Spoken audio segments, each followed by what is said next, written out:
اجازت ہے سرکار گفتگو شروع کی جائے؟ جہاں سے سرکار علامہ آغا سید علی حسین قمی صاحب نے فضائل کو چھوڑا، میں وہیں سے گفتگو کا آغاز کرنا چاہتا ہوں۔ آج کی جو شب آ رہی ہے یہ شب غدیر ہے۔ غدیر صرف عید کا نام نہیں، حلالی اور حرامی کی پہچان کا نام ہے۔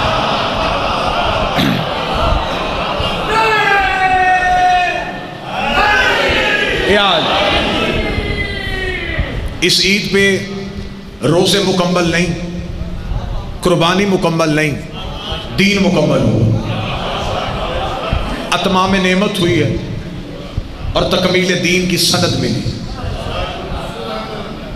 کائنات میں خوش نصیب ترین وہ شخص ہے جسے ولایت علی نصیب ہے۔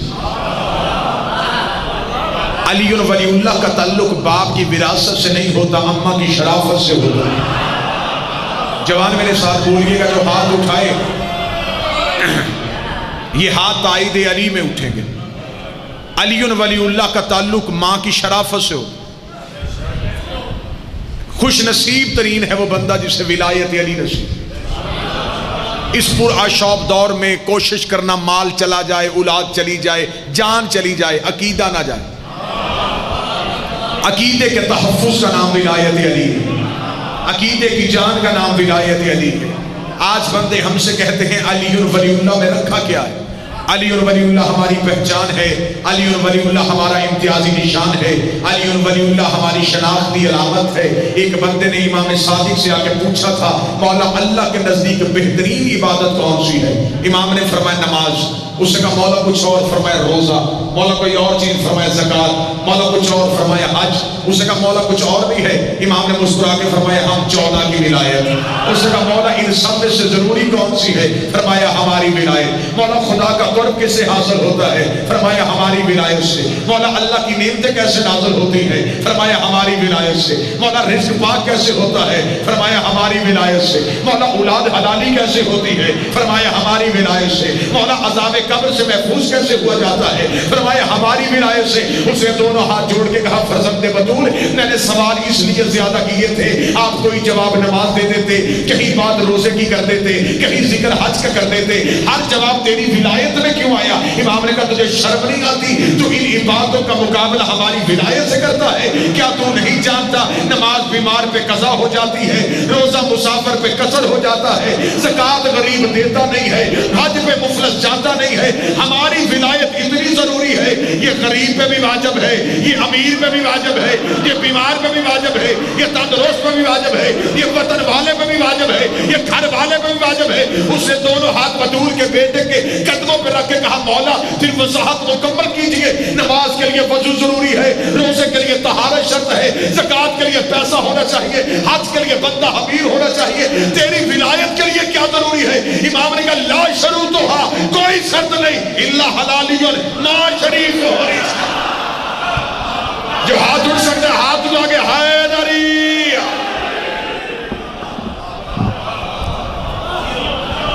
الا حلالی، صرف خون حلالی ہونا چاہیے۔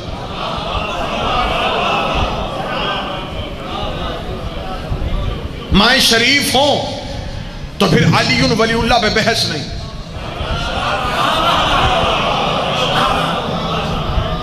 جھنگ کا قدیمی امام بارگاہ اور قدیمی عزادار مجمع میرے سامنے، علی ولی اللہ دین کے تحفظ کا نام ہے۔ ولایت علی وہ دین کا واجب رکن ہے جس کے بغیر خدا نبی کی نبوت کو قبول نہیں کرتا۔ غدیر کا اور محرم کا ایک تسلسل ہے۔ 18 ذی الحج کے بعد 12 دن کے بعد محرم کا چاند، تسلسل غدیر کربلا میں جاتا ہے۔ مقصد سفر حسین تحفظ ولایت علی ہے۔ یہ آج مولوی نے امام حسین کا مقصد اتنا چھوٹا کر دیا۔ حسین نماز بچانے کے لیے گئے تھے، نماز حسین مدینے میں بیٹھ کے بھی بچا سکتے تھے۔ سر نہ ہلائیے گا، زبان سے میری تائید کیجیے۔ میں اردو ادب میں ایک جملہ کہنا چاہتا ہوں اور مجھے یقین ہے کہ جھنگ کی شاداب نگری میں یہ لفظ ضائع نہیں جائے گا. نماز ہی نہیں بچائی، نماز بھی بچائی. نماز ہی نہیں بچائی، نماز بھی بچائی. صرف نماز نہیں، مقصد حسین بہت بڑا تھا. آئے مقصد حسین پہ چلتے ہیں. یہ قصور آپ کا نہیں، یہ قصور ہے ہمارا ارباب منبر کا. ہم نے یا تو آپ کو بچپن میں حسین دکھایا ہے یا 10 دن محرم کے حسین دکھایا ہے. 57 سال کی ظاہری حیات طیبہ ہے میرے بادشاہ حسین کی. یہ درمیان والا حسین کہاں ہے؟ حسین کا شباب کہاں ہے؟ حسین کی جوانی کہاں ہے؟ کریم کربلا کی جنگیں کہاں ہیں؟ حسین صرف رونے کا نام نہیں، حسین ایک مقصد کا نام. کربلا کا مقصد گریہ ہی نہیں، کربلا میں ایک مقصد چھپا ہوا ہے. پہلی دفعہ اس نوکر کو یہ سعادت حاصل ہوئی کہ میں نے حق زہرا کو فضائل کی صورت میں پڑھا، اور میں نے امام حسین علیہ السلام کے سفر کو بھی فضائل کی صورت میں پڑھا. یہ مضمون ہی مصائب کے مضمون بن گئے. ذاکر خطیب واعظ امام حسین کا سفر شروع کرتا ہے، مجمع کو خبر ہوتی ہے کہ اس میں صرف مصیبت ہے. حسین کے ایک سفر میں مصیبت نہیں، فضیلتیں بھی چھپی ہوتی ہیں. آئیے میں ایک نظر، کیونکہ بڑا قدیمی عزادار مجمع میرے سامنے ہے اور یہ موقع بڑی سعادت کے ساتھ نصیب ہوتے ہیں. آپ کے مقدس چہروں کی زیارت کرتے ہوئے میں آپ کو مقصد حسین کی ایک جھلک سنانا چاہتا ہوں. امام حسین علیہ السلام کی شہادت کی وجہ کیا تھی؟ کسی بھی اہل سنت کے سر پہ قرآن رکھ کے پوچھو کہ حسین کے قتل کی وجہ، وہ کہے گا انکار بیعت. سمجھ کے بولیے گا. یزید نے بیعت مانگی، حسین نے انکار کر دیا، اور یزید نے اس انکار کی وجہ سے رسول کے بیٹے کو کربلا میں بلا کے قتل کر دیا. یہی سبب بتایا جاتا ہے. بول کے میری تائید کیجیے گا. یہی سبب بتایا جاتا ہے. انکار بیعت ہوا اور امام حسین علیہ السلام کا قتل ہو گیا. یزید نے امام حسین سے بیعت مانگی اور حسین نے انکار کر دیا. میرا طریق کا طالب علم ہو کے پہلا طریق مورخ سے سوال ہے کہ کیا یہ بیعت پہلی دفعہ مانگی گئی تھی؟ نہیں، اب ہاتھ وہ اٹھے گا جو ہسٹری میں بولنا چاہتا ہے.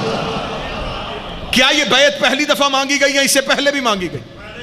اگر یہ بیعت اس سے پہلے بھی مانگی گئی تو اس کا مطلب ہے کہ مجرم صرف یزید نہیں. چھنگا شلام مجمع میرے سامنے، اللہ جانے ہاتھ کی سوچ میں نیچے ہے. اگر حسین سے بیعت پہلی دفعہ مانگی گئی تو طریق کا پہلا بدترین مجرم یزید ہے. اگر اس سے پہلے بھی مسعود سے بیعت مانگی گئی ہے تو اس کا مطلب یہ ریت پرانی ہے، یہ رواج پرانا ہے، یہ روایت پرانی ہے. پھر پہلے یزید کو نہیں پکڑا جائے گا، اس مجرم کو پکڑا جائے گا جس نے پہلی دفعہ مسعود سے بیعت مانگی تھی. زندگی قربان کرو حسین ابن علی نے انکار کے ولید کے دربار میں کھڑے ہو کے جب ولید نے کہا کہ یزید تجھ سے بیعت مانگ رہا ہے، حسین ایک جملہ کہہ کے دربار سے چلے گئے. حسین نے کہا یزید کو میرا پیغام لکھ دے، انا حسین ابن علی، انا حسین ابن علی، انا حسین ابن علی. کہنا تھا. ولید نے کہا رک حسین، یہ کون سا جواب ہے؟ اس نے تجھ سے بیعت مانگی ہے، تو اپنے بابے کا نام بتا رہا ہے. یہ تو یزید کو بھی پتا ہے کہ تو علی کا بیٹا ہے. حسین نے کہا میرے اس جواب ہی جواب ہے. اسے صرف اتنا کہ میں علی کا بیٹا ہوں. جب میرا باپ اس جیسے کی نہیں کرتا، میں اس جیسے کی کیسے کرتا؟ ہاتھ اٹھا کے حیدری. جب میرے باپ نے اس جیسے کی نہیں کی، میں اس جیسے کی کیسے کروں؟ کیا کہنے حسین ابن علی تیرے انکار کے؟ انکار بھی کر دیا اور باپ کا تانا بھی دھو دیا. اگر علی نے بیعت کی ہوتی، جوان میرے ساتھ بولیے گا، جو محنت میں بولنے کی عادی ہے وہ بولیے گا. اگر علی نے بیعت کی ہوتی تو اس وقت ولید نے کیوں نہیں کہا کہ جب تیرے باپ نے کی تھی؟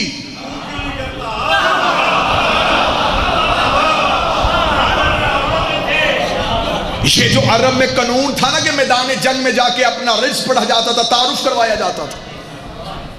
آج بندے کہتے ابو طالب نے کلمہ نہیں پڑھا 80 جنگوں میں جا کے علی نے کہا میں ابو طالب کا بیٹا ہوں.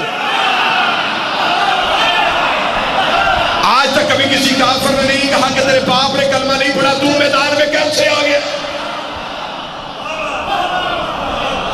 یہ عرب کا قانون تھا کہ میدان میں جا کے باپ کا نام، دادے کا نام، حسب، نسب، قبیلہ بتایا جاتا۔ لوگ جنگ سے نہیں ڈرتے تھے، لفظ ضائع نہ کیا کرو، ساتھ ساتھ رکھیے گا۔ لوگ لڑنے سے نہیں ڈرتے تھے، تلوار چلانی سب کو آتی تھی۔ پچھلے بندے بولیے گا، قافلے لوٹنے کے لیے تلوار چلانی سیکھنی پڑتی تھی۔ لوگ ڈرتے تھے کہ میدان میں جا کے کیا بتائیں گے۔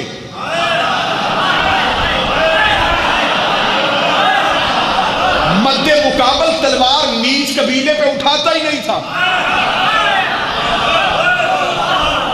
حسین نے کہا انا حسین ابن علی، میں علی کا بیٹا ہوں۔ حسین یہ کہہ کے چلے گئے۔ امام حسین نے انکار کر دیا۔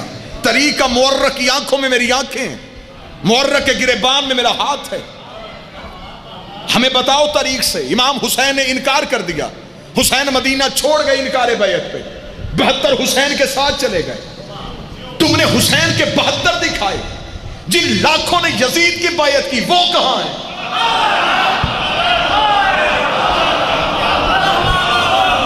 شیعوں کو امام حسین کا قاتل کہنا بڑا آسان ہے،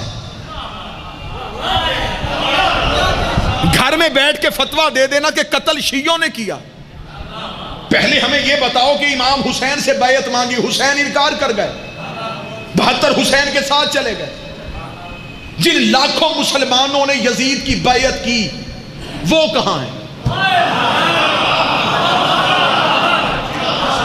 آؤ طریق کا انالیسس کریں، آؤ ہسٹری سے جا کے پوچھیں، کیا صرف مدینے میں بیعت ہوئی تھی؟ یزید کی حکومت کا رقبہ جا کے طریق سے پوچھو، دنیا کے تیسرے حصے میں اس کی حکومت تھی۔ اگر آج کا میپ، آج کا نقشہ اٹھایا جائے، پورا یورپ، فلسطین، اسرائیل، یہ ہندوستان تک اس کی حکومت آ گئی تھی۔ بھئی آخر یہ حکومت کس طرح آئی؟ اس کے گورنر نافذ تھے، وہ گورنر یزید کی بیعت لے رہے تھے۔ اس کا مطلب کہ لاکھوں مسلمان اس دور کے یزید کی بیعت کر چکے تھے۔ ٹھیک ہے، ان لاکھوں نے بیعت کی تو وہ امیر المومنین بنا، وہ خلیفۃ المسلمین بنا، اس کے گورنر مانے گئے تو وہ خلیفہ بنا۔ اس کا مطلب کہ اس کی لاکھوں مسلمانوں نے بیعت کی تھی۔ اب ہمیں تاریخ میں یہ دیکھنا ہے کہ وہ مسلمان کس دور کے تھے۔ وہ صرف دور حسین کے نہیں، ان میں وہ لوگ بھی موجود تھے جنہوں نے اپنی آنکھوں سے نبی کو دیکھا ہوا تھا۔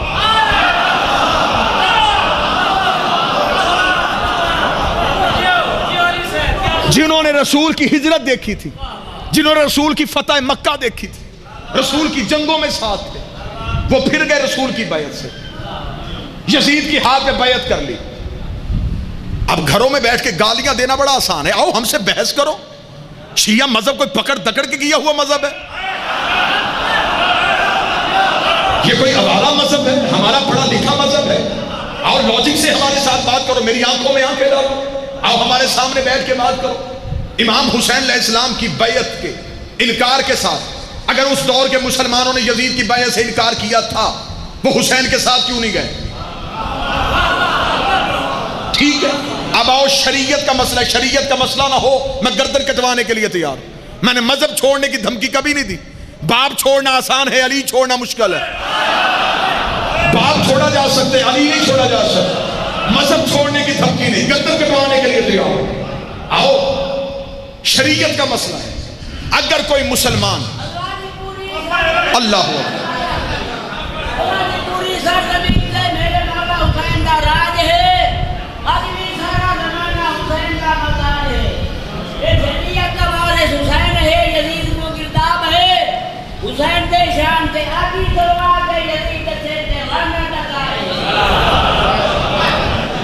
توجہ سرکار فرمائیے، توجہ فرمائیے گا سر، میں بڑا انتہائی محنت والا مضمون آپ کے سامنے پڑھ رہا ہوں، جگر کا لہو میں آپ کے ہاتھوں پہ رکھنے لگا۔ شریعت کا مسئلہ ہے کہ اگر کوئی مسلمان کسی فاسق کے ہاتھ پہ بیعت کر لے تو وہ کافر ہو جاتا ہے۔ کیا کہنے، کتنا پڑھا لکھا مجمع میرے سامنے۔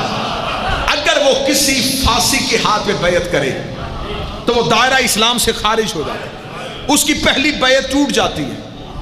اب اگر وہ دوبارہ مسلمان ہونا چاہتا ہے اور اس دور میں کوئی حجت، کوئی معصوم موجود ہو، شریعت کہتی ہے کہ اسے دوبارہ آنا پڑے گا اس معصوم کے پاس، اس کے ہاتھ میں کرے گا وہ دوبارہ بیعت، جسے کہا جاتا ہے تجدید بیعت۔ بیعت کا دوبارہ کرنا، پہلے ہوئی تھی ٹوٹ گئی تھی، اب اس نے دوبارہ بیعت کی ہے، اسے شریعت میں کہا جاتا ہے تجدید بیعت۔ اب چھت والو، یہ مہمان ہو تمہارا بدے میرے ہاتھ ہے، محنت ضائع نہ کرنا، اگر محنت ضائع ہوئی تو میں اس مضمون کو یہیں پہ چھوڑ کے دو جملے مصائب کے پڑھ کے اپنے مہربان کو ممبر دے دوں گا۔ محنت ضائع نہ کرنا۔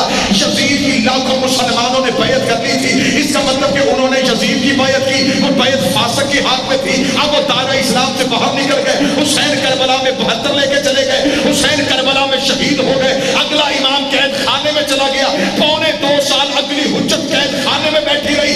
جتنی دیر امام سجاد قید خانے میں رہے، ہمیں مورخ بتائے امت کافر رہی تھی یا مسلمان رہی؟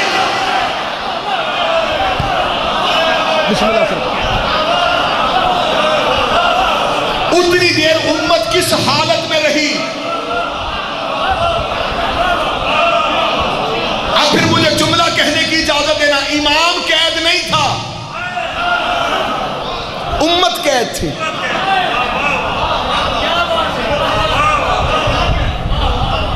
حجت تو قید خانے میں بھی حجت ہے، یوسف جیل میں بھی نبی تھا۔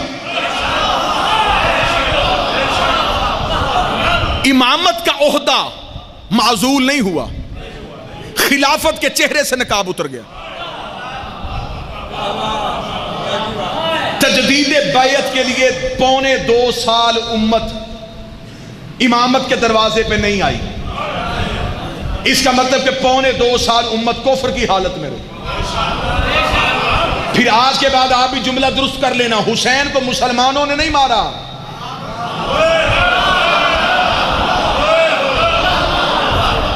نام نہاد مسلمان تھے، حقیقت میں کافر تھے،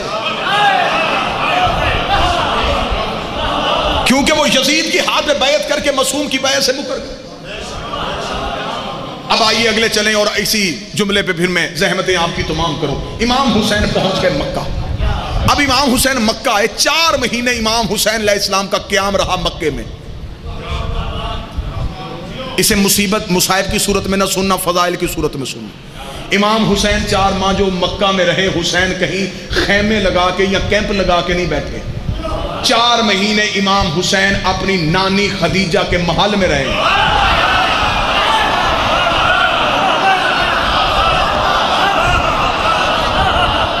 امام نے آ کے مکہ میں اپنی نانی خدیجہ کا بند دروازہ کھولا، وارث جو تھا وارث بن کے اپنی نانی خدیجہ کے محل میں بیٹھا ہے، کربلا کا نواب۔ 4 ماہ امام حسین نے عرب کی کتابیں لکھتی، 1057 خطبات، 1057 خطبے امام حسین نے 4 مہینے میں دیے۔ وہ خطبے عرب کتابوں میں لکھے، امام حسین نے 1057 خطبات مکہ میں موجودگی میں بیت اللہ کے قریب کھڑے ہو کے دیے۔ سرکار دعا لینے کے لیے امام حسین علیہ السلام مکہ میں 4 مہینے کیوں بیٹھے رہے؟ مقصد حسین کو خدا را شیعہ ہو کے تو ضائع نہ کرو۔ حسین مکہ میں بندے لینے نہیں آئے تھے، مسلمانوں کو لینے نہیں آئے تھے، خبر تھی حسین کو بچپن میں کہ میرے ساتھ 72 جائیں گے۔ امام حسین نے نانا کی گود میں بچپن میں اپنے 72 ساتھیوں کا سلام کیا۔ جب امام کو پتا تھا کہ میرے ساتھ 72 جائیں گے، 4 مہینے کیوں بیٹھے رہے؟ فوج کے لیے، لشکر کے لیے، لوگوں کو اکٹھا کرنے کے لیے نہ۔ اب دیکھنا حجت کا اختیار کیا ہے۔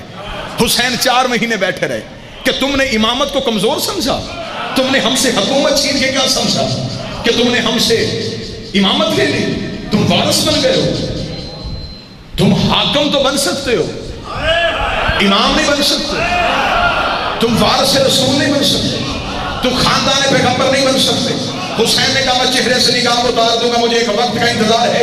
4 مہینے حسین مکہ میں بیٹھے رہے، جب لوگ جوگ در جوگ، لشکروں کے لشکر، قبیلوں کے قبیلے، جتھے کے جتھے حج پڑھنے کے لیے مکہ میں آنے شروع ہو گئے۔ امام حسین نے نیت کی عمرے کے طواف کی۔ حسین نے طواف کرتے کرتے آدھا طواف کیا تھا۔ حسین نے کہا عباس نے لشکر کہو کہ میں نے نیت تبدیل کر لی ہے، یہیں سے ہم اپنے احرام کو کھول دیں گے، یہیں سے ہم حج کو عمرے میں بدل دیں گے۔ یہ کہہ کے حسین طواف کعبہ سے نکل گئے۔ طواف کعبہ سے نکل کے حسین مکے کی چوٹی پہ چڑھ گئے۔ مکے کی چوٹی پہ حسین کا جانا تھا۔ حاجیوں کے مجمع میں نے طواف سے نکلتا ہوا رسول کا بیٹا دیکھا۔ انہوں نے کہا یہ رسول کا بیٹا کہاں جا رہا ہے؟ حسین ابن علی کہاں جا رہے ہیں؟ حسین مکے کی ایک اونچی پہاڑی پہ چڑھ گئے۔ پہاڑی پہ چڑھ کے حسین نے حاجیوں کے مجمع کی طرف دیکھا۔ ایھا الناس، او انسانوں، مسلمانوں کہہ کے نہیں بلایا۔ حسین نے کہا او انسانوں، او انسانوں، میں حسین ابن علی حج کو عمرے میں بدل رہا ہوں، حج کو عمرے میں بدل رہا ہوں۔ لوگوں نے کہا حسین تو کہاں جا رہا ہے؟ حسین نے کہا میں دین کی خاطر جا رہا ہوں، میں دین کی خاطر جا رہا ہوں۔ رکھ مولوی کے سر پہ قرآن۔ حسین تو دین کی خاطر چلے گئے، پیچھے حج میں کیا رہ گیا تھا؟ حسین تو چلے اب پیچھے حج میں کیا تھا؟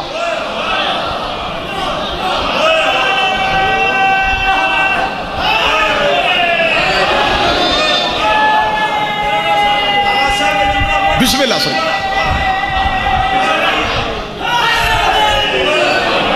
سرکار میں فیصلہ آباد سے نکلا، مجھے کسی نے پوچھا کہاں جا رہے؟ میں نے کہا مجلس کی خاطر جا رہا۔ اس کا مطلب کہ مجلس جھنگ ہے۔ حسین نے کہا میں دین کی خاطر جا رہا ہوں۔ اب اس کا مطلب کہ حسین نہیں جا رہا، دین جا رہا ہے۔ یہ حسین نہیں جا رہا، نماز جا رہی ہے۔ یہ حسین نہیں جا رہا، حج جا رہا ہے۔ یہ حسین نہیں جا رہا، لا الہ جا رہی ہے۔ یہ حسین نہیں جا رہا، محمد رسول اللہ جا۔ اللہ جانے اگلے جملے پہ کون بندہ جھنگ میں رہے گا اور کون کربلا کی وادی میں چلا جائے گا۔ حسین مکے میں مسلمان لینے نہیں آیا تھا، توحید کو لینے آیا تھا۔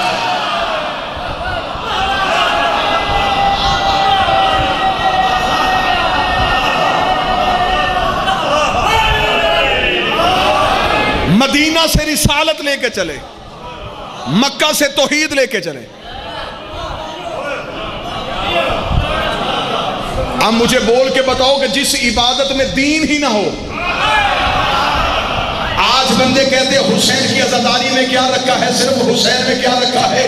تم یا حسین کہہ کے ہماری مسجد کے سامنے سے گزرتے ہو، ہماری نمازیں خراب ہوتی ہیں، ہماری عبادت خراب ہوتی ہے۔ یا حسین بھی میں کہا کرو ہماری نماز نہ خراب ہو جائے۔ حسین نے حج کا رش چھوڑ کے دنیا کو ثابت کر دیا، جس عبادت سے حسین نکل جائے سوائے یزیدیت کے رہتا ہی کچھ نہیں۔ جس عبادت میں حسین نہ ہو،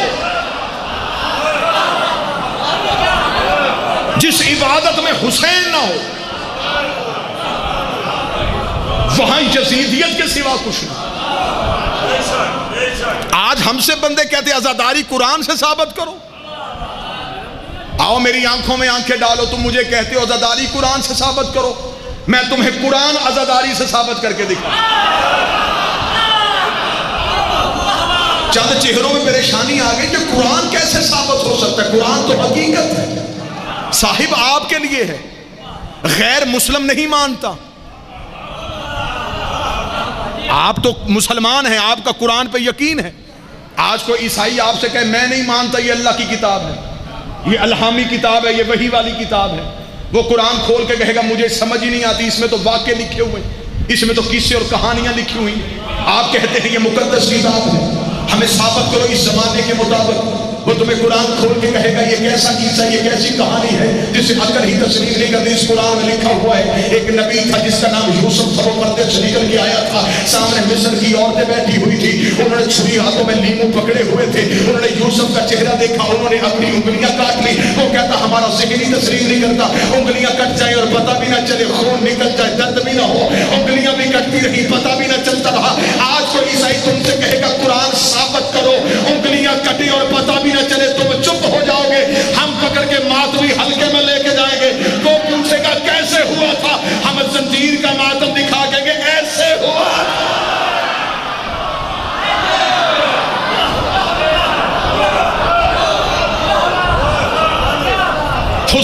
کہا میں دین کی خاطر، بس ختم ہو گئی گفتگو۔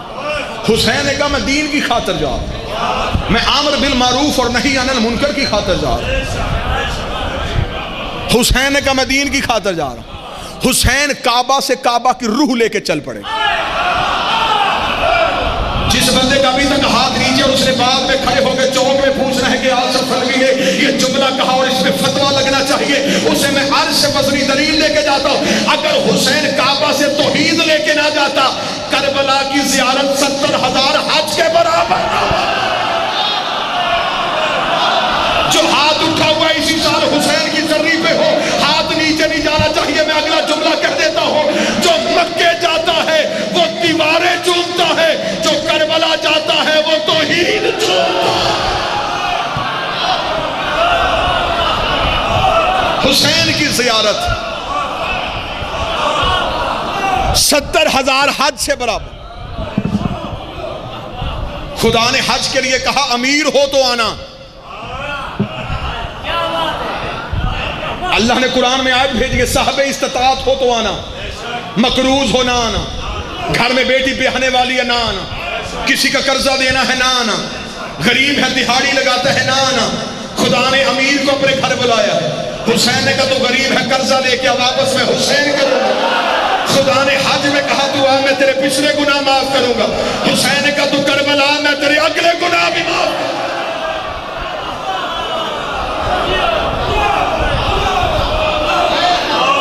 جس بندے کو ابھی بھی یقین نہیں آتا میرا مولا تمہیں آنکھوں سے وہ منظر دکھائے، کربلا جاؤ سر یہ حسین کو بوسہ دو، حسین کی زری کو بوسہ دینا۔ حسین کی زری پہ جملہ لکھا ہوا ہے من زار الحسین فقد زار اللہ۔ جس نے حسین کی زیارت کی، حسین کی نہیں اس نے اللہ کی زیارت کی۔ حسین مکہ سے توحید کو لے کے چل پڑے۔ توحید حسین کے ساتھ نہ آتی تو مکہ معلّہ ہوتا۔ کیا روحانی مجلس بن گئی ہے، کیا روحانیت ہو گئی ہے مجلس میں۔ اگر حسین کے ساتھ توحید نہ آتی تو کربلا معلّہ نہ ہوتا۔ مکہ مکرمہ ہے، مدینہ منورہ ہے، کربلا معلّہ ہے، ایک عرش معلّہ ہے، ایک کربلا معلّہ۔ معلّہ کہتے اسے ہیں جہاں توحید ہو۔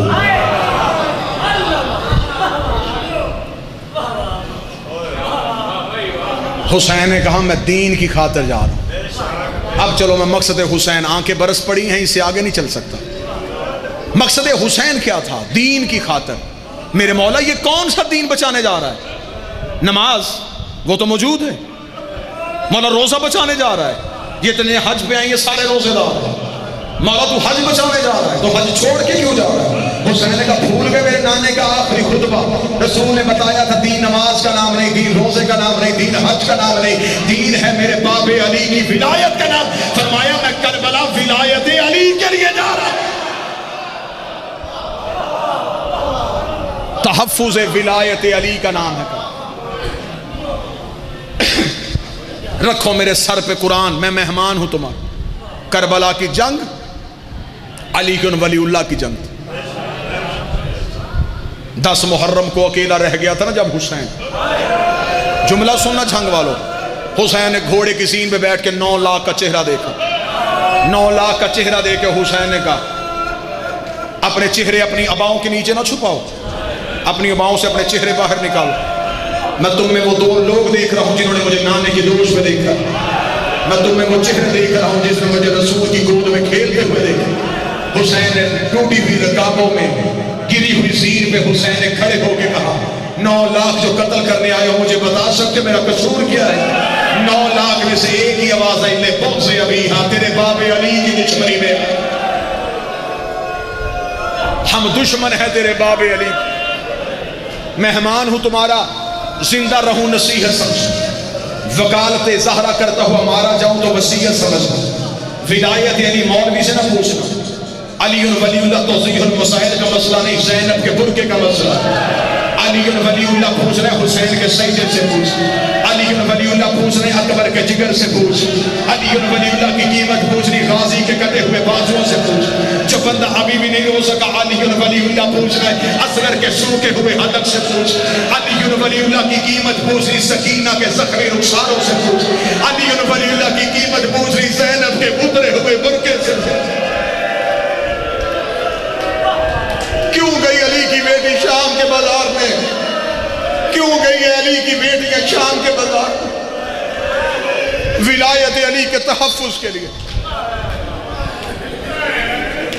اگلا جملہ کہوں، تمہیں مصائب سے پیار ہے، اس نگری کو مصیبت سے پیار ہے۔ مصائب سننے والے چہرے میرے سامنے بیٹھے ہیں۔ علی ولی اللہ کے لیے جو پہلی مستور قتل ہوئی وہ حسین کی ماں تھی۔ حسین کی ماں کا جرم ہی علی ولی اللہ تھا۔ ایک ایک دروازے پہ جا کے غدیر پہنچا رہی تھی۔ مسلمان آگ لے کے زہرا کے دروازے پہ آئے۔ تحفظ ولایت علی کے لیے قتل ہو گئی ہے۔ علی کی بیٹی شام کے بازار میں گئی، کیوں گئی؟ تحفظ ولایت علی کے لیے۔ میرے بعد میرے محترم بھائی ہیں، جی بھر کے آپ کو مصائب سنائیں گے۔ مصائب کی لہجے کا بڑا منفرد نام ہے میرے بھائی۔ ایک صرف مشاہدہ آپ کو سنا دیتا ہوں، اور میری شام کا وقت ہے، قبولیت دو۔ میری مائیں بہنیں برقعے میں، میری بیٹیاں رو رہی ہیں۔ میرا مولا، جتنے یہاں بیٹھو، میرا مولا تمہیں شام لے کے جائے، تمہیں زینب کے روزے کی زیارت کروائے۔ مجھے معاف کر دینا، علی کی بیٹی قبر میں نہیں قید میں ہے۔ قبر میں ہوتی سپاہی پہرے نہ دے رہے ہوتے۔ آج بھی ماں کی قبر پہ بھی پہرا ہے، بیٹی کی قبر پہ بھی پہرا۔ ماں کی قبر پہ درے لے کے کھڑے ہیں، بیٹی کی قبر پہ بندوقیں لے کے کھڑے ہیں۔ نہ کوئی ماں کی قبر پہ جانے دیتا ہے، نہ کوئی بیٹی کی قبر پہ جانے۔ آج بھی شام میں قبر میں نہیں قید میں ہے علی کی بیٹی۔ میرا مولا تمہیں لے جائے۔ ہر سال چہلم میں ماتمی پوری دنیا کے شام جاتے تھے، علی کی بیٹی کو تسلی ہو جاتی تھی۔ میرے ویر کے عزادار آئیں، میرے غریب کے ماتمی آئیں۔ پچھلے کئی سال سے زینب کے شہر میں چہلم نہیں ہوا، بی بی کے ملک میں حسین کے عزادار نہیں جا سکے۔ اب رستہ کھل گیا ہے، اب جا رہے ہیں زائرین شام میں۔ بس ایک مشاہدہ سنو اور میں منبر چھوڑوں۔ بھائی جان، ایک سال میں سیدہ کے حرم میں زیارت کے لیے، چہلم تھا بی بی کے، اور جو چہلم کر کے آئے وہ میری گواہی دیں گے۔ شام کا چہلم ایک عجیب منظر ہوتا تھا۔ پوری دنیا کے ماتمی جاتے تھے بی بی کو پرسد۔ اربعین کی رات، چہلم کی رات، جو سب سے بڑا ماتمی دستہ آتا تھا وہ عرب کے ماتمی ہوتے تھے، عربوں کا۔ یہ بی بی زینب کے روزے کے مرکزی دروازے کے آگے آ جاتے تھے۔ یہ خوبصورت جوان تھے، انہوں نے کفن پہنے ہوئے تھے، ان کے ہاتھوں میں ننگی تلواریں تھیں۔ یہ 100 کی تعداد میں نہیں، ہزاروں کی تعداد میں تھی۔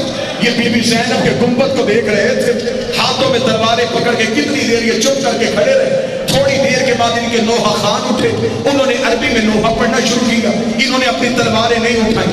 ایک بزرگ نے کانوں پہ ہاتھ رکھ کے کوئی شعر پڑھا عربی میں، اس شعر کے پڑھنے کی دیر تھی، جوانوں نے سروں پہ تلواریں مارنی شروع ہو گئی۔ شام کی گلیاں خون کی ندیوں میں تبدیل ہو گئی۔ ایسے لگتا تھا جیسے زینب کے روزے کے مینار ہل رہے ہیں۔ جو جہاں کھڑا تھا اس نے وہیں ٹکرے مارنی شروع کر دی۔ شام میں قیامت کا منظر آ گیا۔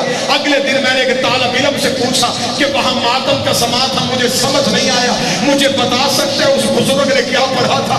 اس نے کہا یہ شام کی روایت ہے، اب یہ عرب بی بی کو پرسہ دینے آتے ہیں، یہ وہ شعر پڑھتے ہیں جو شعر پڑھ کے شام والوں نے زینب کا استقبال کیا تھا۔ میں نے کہا وہ شعر کیا تھا، چھنگ والوں سید مجھے معاف کر دینا۔